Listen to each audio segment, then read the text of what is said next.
Livre 2. Il n'y avait pas de lit pour elle, et le soir, quand elle était exténuée de travail, elle devait se coucher près du foyer, dans les cendres.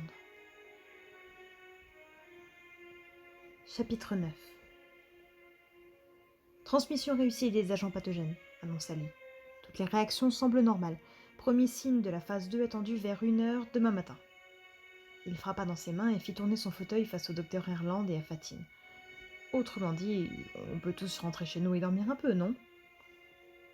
Le docteur Erland renifla. Il posa son doigt sur l'holocran devant lui pour faire pivoter lentement l'image de la patiente.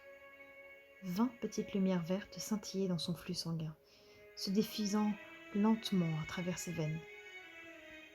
Mais il avait déjà vu ça des dizaines de fois. C'était autre chose qui le fascinait. « C'est incroyable », commenta Fatine, qui se tenait debout à côté de lui. Son tableau de commande couvrirait à lui seul le prix du dédommagement à la famille. Le docteur Erland essaya de la toiser d'un air hautain, mais le fait de devoir pencher la tête en arrière pour la regarder gâcha quelque peu son effet. Il se détourna en grommelant et se concentra de nouveau sur l'hologramme. Il tapota le sommet de la colonne vertébrale, à l'endroit où 2 vertèbres en métal se touchaient, et agrandit l'image. Ce qui ressemblait jusque-là à une petite ombre apparaissait maintenant trop substantiel, trop géométrique. Fatine croisa les bras et se pencha par-dessus son épaule. « Qu'est-ce que c'est ?»« Je ne sais pas trop, » avoua le docteur Erland en faisant pivoter l'image pour mieux voir. « On dirait une puce, » observa Lee qui s'était levé pour les rejoindre. « Sur sa colonne vertébrale ?» s'étonna Fatine. « Pourquoi faire ?»« Je vous dis simplement à quoi ça me fait penser. Ou peut-être qu'ils ont mal installé les vertèbres, qu'ils ont dû les souder, ou je sais pas quoi. » Fatine pointa le doigt. « Ça ne ressemble pas à une simple soudure.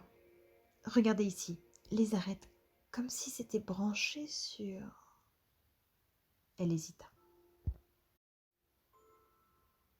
Les 2 assistants se tournèrent vers le docteur Erland, dont les yeux suivaient un petit point vert flottant qui venait de remonter sur l'image.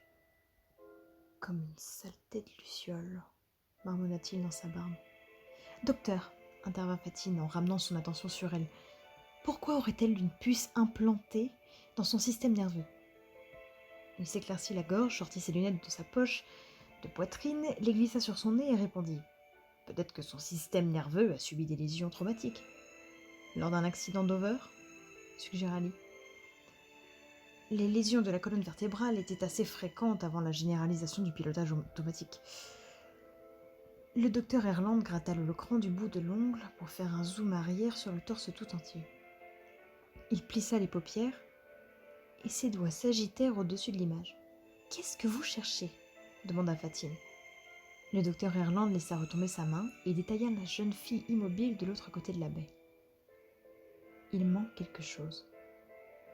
Le tissu cicatriciel autour du poignet, la couleur terne de son pied synthétique, le cambouis sous ses ongles. Quoi donc ? Voulut savoir Lee. Qu'est-ce qui manque ?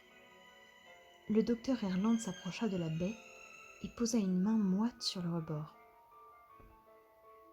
Une petite luciole verte. Dans son dos, Lee et Fatine échangèrent un regard avant de se retourner vers l'hologramme. Ils commencèrent à compter tous les 2, lui en silence, elle à voix haute. Fatine s'arrêta à 12 avec un petit cri de surprise. « Je viens d'en voir disparaître un !» annonça-t-elle en pointant la cuisse droite de la jeune fille.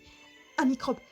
Il était juste là, devant moi, et maintenant je ne le vois plus. » 2 autres points lumineux clignotèrent et s'éteignirent sous leurs yeux, comme des ampoules à incandescence qui claquent. Lee attrapa son mini-écran sur le bureau et pianota rapidement dessus. Son système immunitaire est en train de s'affoler. Le docteur Erland se pencha sur le micro. « Infirmier, prélevez immédiatement un autre échantillon de sang, s'il vous plaît. » La patiente sursauta au son de sa voix. Fatine le rejoignit devant la table. « Nous ne lui avons pas encore administré l'antidote. » En effet. « Alors, comment ?»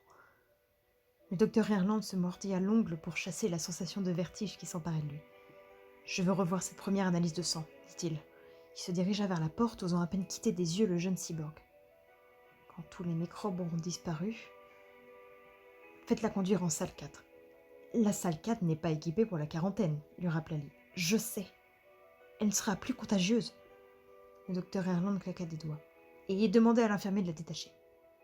La détacher? Fatine n'en croyait pas ses oreilles. Vous êtes sûr que c'est une bonne idée?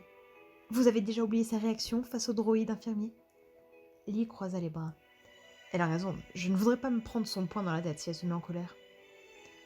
Vous n'avez rien à craindre, lui assura le docteur Erland. J'ai moi-même l'intention de m'entretenir avec elle en privé.